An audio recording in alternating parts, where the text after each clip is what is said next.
Hi everyone, I'm glad to see you in such a large number. I'm Dinko. I'll be talking today about eBPF. Let me skip this one. First of all, I wrote too many slides. It's one of my bad sides. I actually had material for like 45 minutes, maybe 60 minutes, maybe 90 minutes, maybe even more. But I'll try to skip over some stuff and to focus on the main important facts about eBPF. What does it do, and what's it used for today? Let me apologize first for my slides. I'm, very bad at design, and my slides are looking like something from 1990s or so. So, apologizing for that. Okay, so I won't go into details. What are we using eBPF for, and what are the DDoS architectures and how the people are attacking today? But I'll focus on the main problem, or one of the main problems which eBPF is able to resolve, and that's denial of service attacks. So every time you're reading in newspapers like there is Cloudflare or Google or anybody else fighting against DDoS, well, we are too. And we are practically having DDoSes like 100, 200, 300 gigabits per sec practically every day.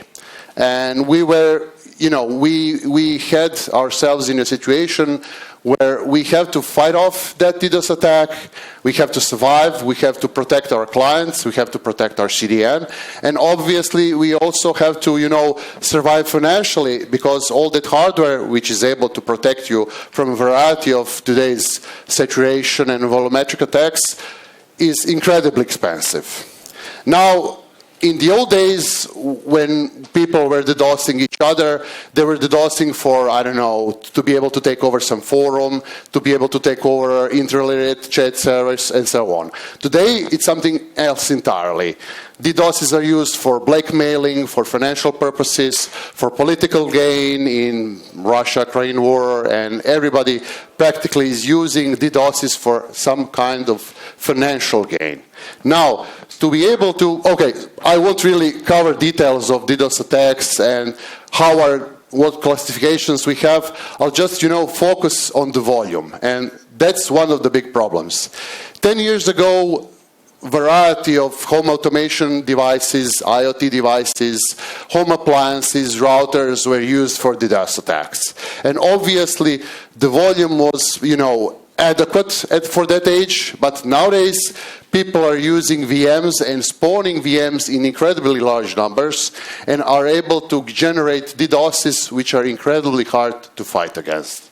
So the whole idea has moved to very high throughput VMs, and the reason behind that is that clouds themselves have become very popular. You can practically spawn 1,000 or 10,000 on 1 million of VMs within several minutes, attack your target, make it unusable, and reap a reward. This is actually today's graph or how DDoSes are progressing. So as we are seeing, it's rising with exponential rate. It's becoming more and more and harder to fight against.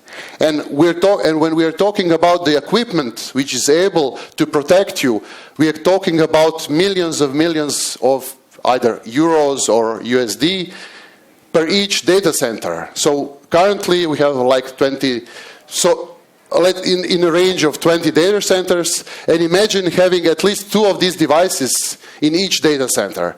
So, it's really the idea of having so many expensive devices and paying for licensing and paying for hardware really doesn't make sense. So one of the questions is, what can it do? Can we do this in software? Can we do this in Linux? Can we protect ourselves for some reasonable amount of effort and, of course, money?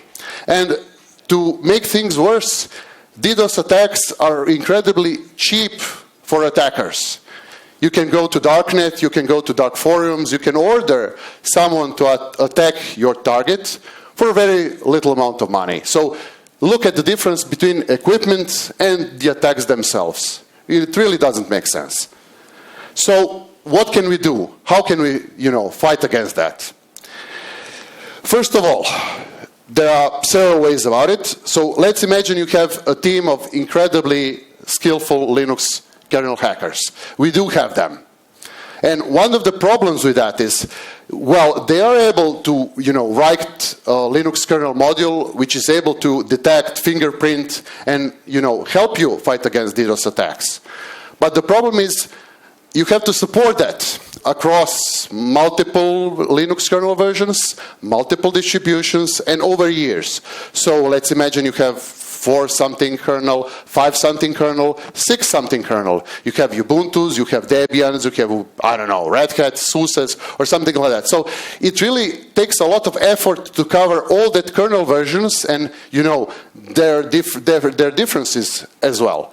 The other problem is, obviously, when developing a Linux kernel module, there is a risk of kernel crashes and everything else. And if you decide to merge that feature back to the, mainstream Linux kernel, it takes years. So you develop a feature, it takes years. You try to merge it, it takes years. And finally, 10 years later on, you get that merged. Well, it's, a bit too late. So the other option is, eBPF, which allows that you don't really need kernel developers. You can have ordinary C developers which are able to, write that eBPF code, load it on demand, test it, and nothing will crash. How does it work? We'll show later on. I won't go into all the architecture stuff and details. I'll explain everything later on. Let me just tell you a few key things about eBPF. First of all, it was just a packet filter initially, but it has evolved. It has, evolved into a terrible monster which is able to do everything, ranging from observability, ranging from, monitoring user space, kernel space, network drivers, network hardware, storage devices, and everything else. So it is practically a tool for both observability, packet filtering, and, practically everything else. You can use it to enrich your system admin experience, network admin experience, and so on. And what's very important with eBPF, whatever code you write, it can't crash your kernel. It can't crash anything. It will either work or it will not work. But it will not crash anything. It can't really, cause you any kind of problems in production. So it's, rather safe. And there is no patching. That eBPF code runs on old kernels, new kernels. It runs on Ubuntu, SUSE, and Debian without any changes. So it's rather important when you have a data center full of servers. Some of them may be old, some of them may be newer. Obviously, there are whole generations of servers as well. So when we are looking into eBPF from the macro perspective, eBPF is event-driven. It doesn't really run all the time, 100% burning CPUs. It runs on some events. Those events are like network driver got a packet, or something else has happened, a new process has been spawned, or some function in user space or kernel space has been called. So it's, event-driven, and it consumes CPU only when needed. All the eBPF runs in a virtual machine inside of kernel. That's important. You can't modify Linux kernel memory, you can't crash it, you can't cause any problems. It's isolated itself. And there are a variety of attachments in Linux kernel, predefined attachments, that you hook onto, and that hooks activate eBPF code. Like we said, packet has been received, packet has been sent, you are receiving a TCP connection, you're seeing, UDP datagram, and so on. So, a little bit more details. When you write eBPF code, it's some sort of a bytecode. And that's important because you can ship that bytecode into a variety of servers, and that bytecode, upon loading, is JIT compiled and optimized. What does it mean? It means that you have a very generic bytecode, like big endian bytecode and little endian bytecode, and then it's auto-optimized into a machine code for I don't know, Intel processor, AMD processor, MIPS processor, RISC processor, and so on and so forth. So it optimizes into a native code and executes with 100% of the machine, of its capabilities. That eBPF code can interact with kernel, user space, drivers, and so on. And what's incredible, that bytecode can execute 100% in the network card, so it can be completely offloaded. Like, imagine fighting against DDoS attacks by executing your special filters in network cards without consuming any kind of CPU cycles on the servers themselves. And we said there are a lot of attachments we can hook into. We can hook into user space, kernel space, network drivers, security groups, variety of networking places. So we can look into why something is slow, why something is fast, what are the latencies, what are the data flowing through the server, and so on. So when people have been, mentioning these days about eBPF agents, that's why we can hook into a variety of places and investigate and see some more data. So there are a ton of program types. We won't cover this. Now, all of you have been, sooner or later, at least somewhat sysadmins. You know about TOP, HTOP, DStat, IOTOP, CStat, and so on and so forth.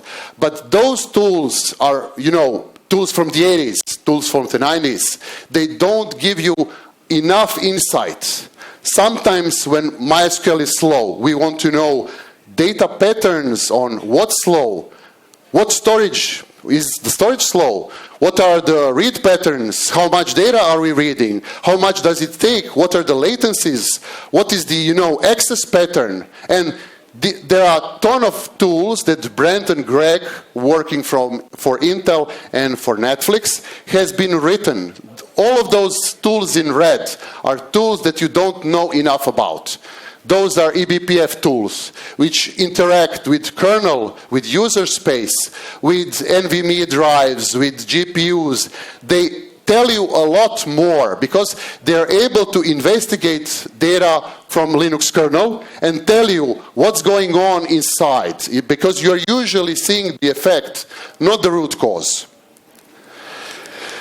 Nowadays, eBPF is in a lot of places, maybe places that you have already seen. For instance, if you have Netflix is using eBPF for data forecasting, for segmented routing, for intelligent flow routing.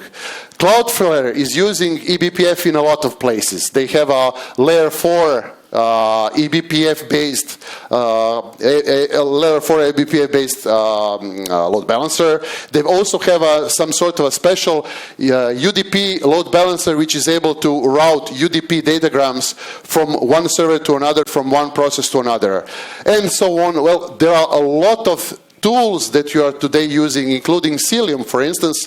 If you're running Kubernetes, Cilium is using eBPF to do intelligent segmented routing from pod to pod routing directly depending on the containers and their tags and so on.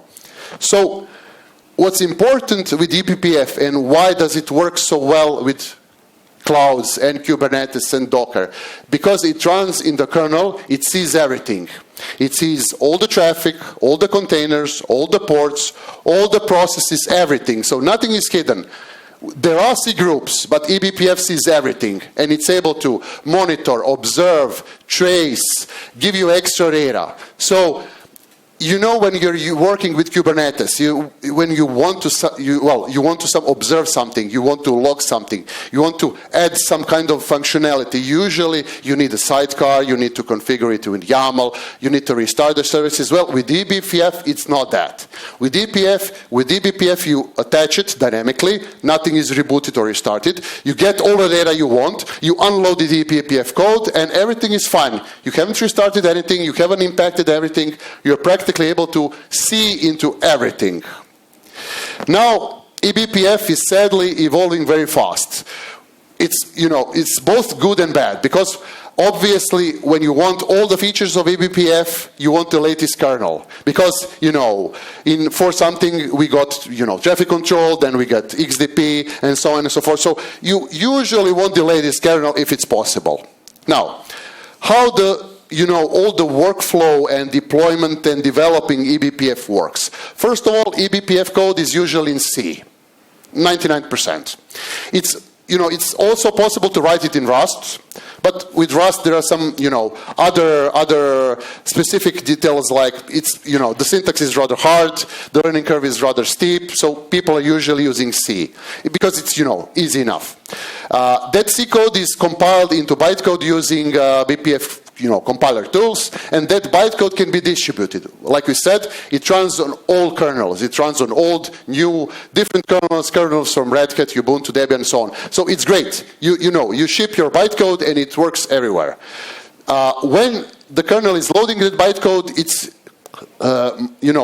there is a special verifier which is able to say if your code is good or bad, if there are dead instructions, if there are invalid pointer, chasing or pointer arithmetics, which is not permitted, if there is any kind of endless loop which would consume all the resources. So it really, eBPF does all that it can. Practically, it says if your code loads and passes all my checks, everything is fine and it's guaranteed never to crash anything. And upon loading and some relocations and so on and so forth, that specific code is optimized and runs, and it does what's meant to do. You can unload, or you can load again. You can do whatever you want with your eBPF code. Everything works dynamically, and such program, depending if you have a smart NIC, can run not only on a CPU, but it can 100% run on smart NICs. We'll tell about that later. Now, what I wanted to say as additional information is that there is possible communication with user land, and there are special maps which are like communication channels, which allow for eBPF code to collect data in kernel land and expose to user land, like net flows or number of users or packet counting and so on. So you can do fast processing in kernel and then export the final information to the user land for, additional processing or collecting into Kafka or whatever you want to do. So I won't really go into details why eBPF programs work everywhere. But let's just summarize all of this into information that modern kernels export their relocation information in form of BTF, and your program as well exports relocation information, and dynamically, upon loading, they, relocate everything for your BPF code to work everywhere. So perhaps you have developed on an older kernel, but your BPF code will work everywhere. That's, good enough for this 30-minute presentation. I'll skip the details. So how does it work? Your C, from the global architecture standpoint, your eBPF code is loaded from the front end to the eBPF verifier. He says everything is fine or not. If everything is fine, you don't have any unpermitted instructions, you don't really do any kind of unusual pointer logic and so on and so forth, it's optimized and runs on some system events. When it sees those system events, like we said, network packets, users, processes, blah, blah, blah, blah, it exports the data into a eBPF map, which is then collected by the user space. So all of this runs in kernel space as fast as possible, and the final data is collected in the front end. Those front ends can be made in Golang, Rust, C, Python, and so on. So there are multiple options of doing the user space front-end program, but the kernel space itself is always made in C or Rust. It's compiled into eBPF bytecode. I will not go into details how eBPF verifier works. I do have some details. I would like to tell you more about it, but we've got like 99 minutes or 11 minutes. So yeah, there's not enough much time. So maps are those communication channels between eBPF code and the user space. They're practically key value stores. They have a static type. They have a static number of entries. They have, there is a static type for a key, static type for a value, and that's it. Some of those maps are per core. Why is that? For instance, when you are fetching packets from the NIC card. Obviously, you do that in a local kernel thread, which is per core, to be as fast as possible. There is no mutexes, there are no spin locks, there is no locking. You're able to do it locally. There are no race conditions. However, some of those maps are global. When you're dealing with you're accessing the map globally from a number of threads. Obviously, there is a race. So you need a spin lock as a mutex, or you need an atomic instruction, which atomic instruction is able to fetch data, increase the counter, and put it back. So this is like multi-core programming 101. So this is how maps look like. There is a type, there is a fixed number of entries, like, I don't know, 4,000 entries or 9,000 entries and so on. So in Linux kernel, most of the maps and entries are always with fixed values, obviously. This type of map is last recently used cache, which is, nice thing, because sometimes when you're collecting data, information, statistics, obviously you want the last recently used entry to be overwritten. So, sometimes when you're not seeing the packet or IP address or port or something like that for a long period of time, you obviously want to delete the oldest entry. And this is how the maps look like. There are a lot of maps. There's not enough time to mention them.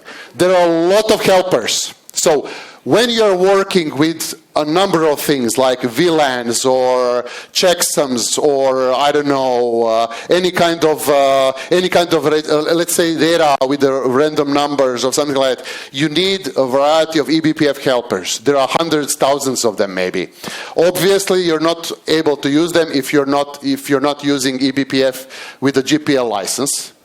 You know how does it work in Linux kernel. But all in all, there are hundreds of helpers which you can use if you have a compatible license.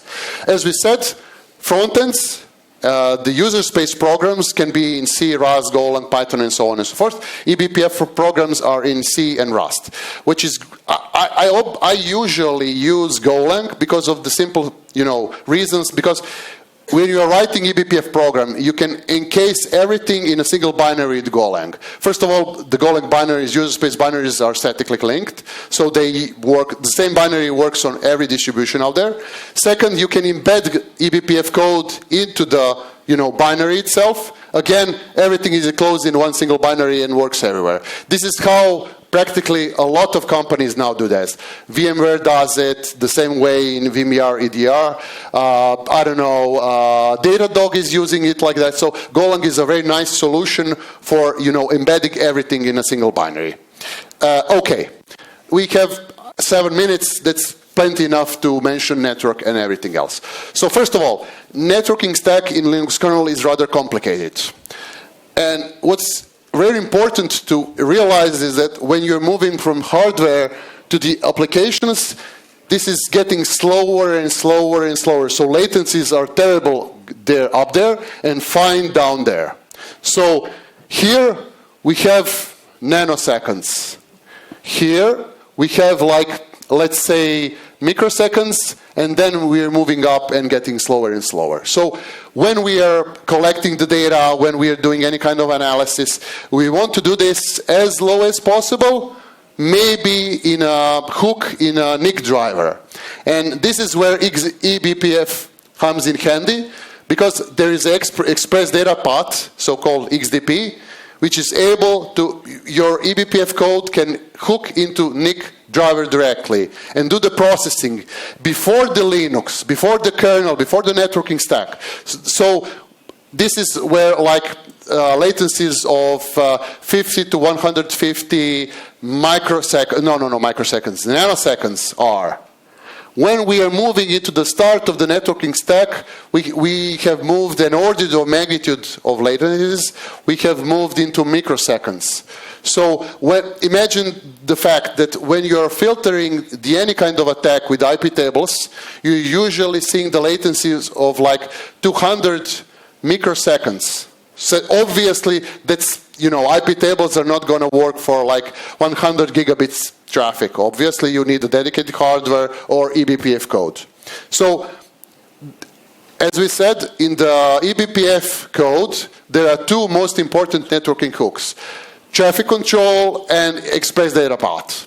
Express data path is incredibly popular nowadays, and Meta, Cloudflare, Cilium, and so on are using it because it's incredibly fast. It happens in most of the drivers. eBPF hooks, XDP hooks are made and added in the most of nowadays drivers, and we're talking about both gigabit drivers, 10 gigabit, 40, 100, and so on.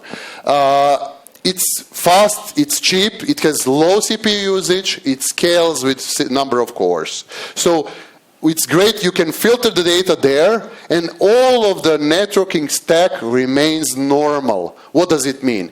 You can filter your traffic, and your IP tables, routing, and everything works normally. You haven't done any kind of weird stuff like DPDK or NetMap does.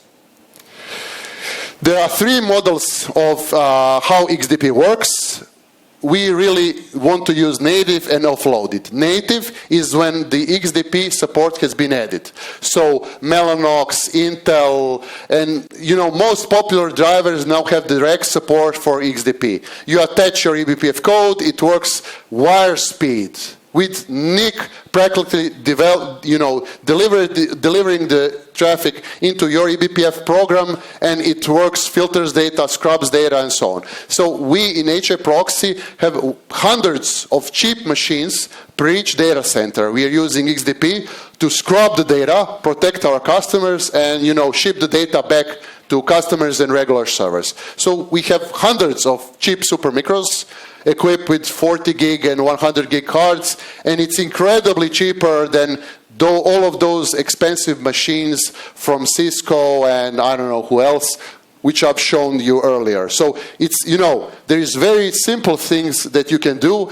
and practically most of the networking drivers now support XDP. This is how simple XDP C code looks like.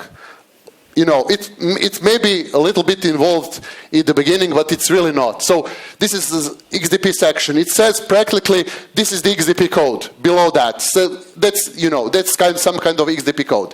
What does it do? It fires on each packet that you're receiving. We are talking about Ethernet frames here. So the whole Ethernet frame is being delivered. We are trying to look up a single key. That key is defined in the map. Map says we only have one entry. It has, 32-bit key and 60-bit counter, and we are increasing the counter over and over again. We are practically, just counting the packets that have passed through the networking card. And that's it. This is fine as well. This is just, like a hello world for eBPF codes. This is all there is. And it's as simple as that. You can load and unload that specific eBPF program into an networking card. Nothing will reset. You won't lose any kind of traffic. So it's, very easy to edit and remove it. With Rust, as I said, again, it's simple when you know Rust, but it's a little bit more involving. It usually, people tell you that usually Rust looks like a devil's pawn between Haskell and, a variety of other horrible languages. But it's rather simple as well. There is a XDP section. We are telling this is the function that will run on each packet. That function is practically calling a helper that says, just log the information that we received the packet and ship it back to the kernel as well. And that's it. This is the dummy packet, this is the dummy packet handler, because eBPF doesn't really panic. This is just here to keep the compiler happy. And this is all there is. This is practically hello world, which is saying, I received a packet, this happens in kernel logs, and again, there is nothing more to it. Just 1 minute more, I'll try to finish up real quick. So this is the performance that we're seeing in the real world compared from basic IP tables filtering, or there is also filtering with contract. Everybody knows that you really can't filter any kind of traffic when contract is enabled. And as you can see, the maximum attainable performance when filtering is really low. We are talking about millions of packets per second. So, the performance is really low compared to what can XDP or DPDK attain. Now, the main problem with DPDK is that practically it pulls all of the cores, trying to process as fast as possible all the traffic. With XDP, everything works normally. That scales with number of cores. The performance isn't really so great as with DPDK. There is no recompilation. There is no any kind of special steps that you need. You can practically run that XDP code everywhere on every server that you have. Just, you know, like we have got like 20, 30 seconds. There's also a traffic control eBPF kind of attachments. The main thing with XDP, I'm not sure that if you have observed it, XDP works only for incoming traffic. Let me just switch real quick. Okay, so the problem with XDP, it works just for the incoming traffic because the hook is here in the hardware itself. The outgoing traffic doesn't pass through XDP, and that's the main issue. And what are people usually doing?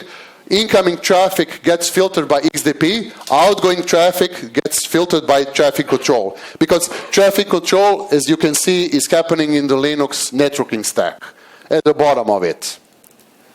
So, yeah, this is how that cooperation looks like. Again, not really complicated at all. We got XDP section and traffic control section.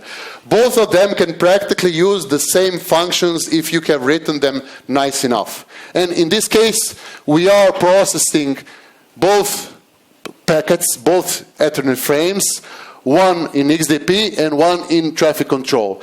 There is a little bit of a change because since the traffic control happens in the networking stack, we have a lot more information about Ethernet frames. We've got like serial numbers and timestamp and so on and so forth. When we are, you know, grabbing the packets from the network card in XDP, we don't have any kind of meta information because we are pulling them right from the wire. But obviously, this works for both incoming and outgoing traffic, and this is how people do it nowadays. And I know the time is up. I don't know if you have like, you know, a few minutes more, but I'll cover the security problems real quick. So I said eBPF is super great, fine, awesome, and that's true. But there are security concerns. When we are enabling the eBPF in nowadays Linux kernels, we either toggle it or not. So we've got like on and off, that's it. We don't really control what works and what does not. So if we're able to load eBPF code, it potentially can own our core server. Because we can modify normal stuff. We can modify functions. We can modify Linux kernel functions. We can modify what do they see, what do they return, how they work. We can, you know, practically root everything up. And why is that important? Because big corporations like Datadog and VMware and other companies like that, they potentially can have a supply chain attacks, and our servers might run their unsecure or probably malware eBPF code, and we can't control that because nowadays there is nothing in the Linux kernel which is allowing us to, you know, make a fine-grained control. Your eBPF code can do this, but must not do that. We can't do that. We are either allowing or not. And how does it look like? This is a simple eBPF malware. And what does it do? It says, hey, cron, for in all containers, everything, your cron tab has been changed. Because we can modify what Linux kernel functions see. And we can tell it, cron tab has been changed. And cron tab says, okay, fine, let me reread it. And you say, okay, but you know, imagine that this horrible code, bash, curl, you know, you can make cron tab practically execute the code which was never in the cron tab.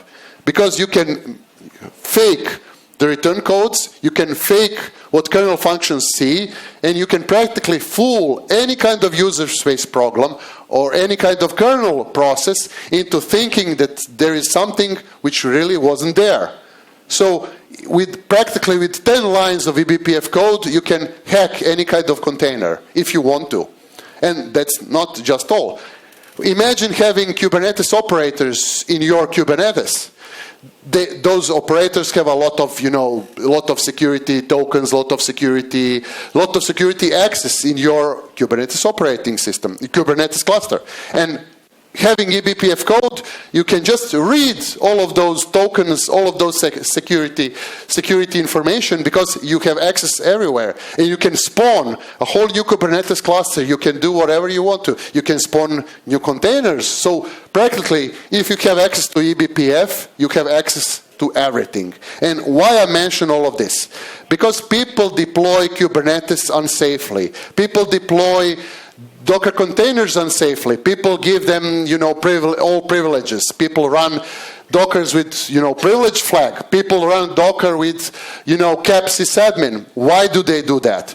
Because people usually want nice graphs. People want usually nice user interfaces. For instance, having Docker Watchdog requires running Docker Watchtower in privileged mode, because Watchtower auto updates all of your Docker containers, and obviously it can also run eBPF code, and if it can run eBPF code, well, your server is owned. And I think this is it. Now, are there any questions? I know I took something a bit extra of your time, but if there are any questions, I'll be glad to hear them. Right. Thank you.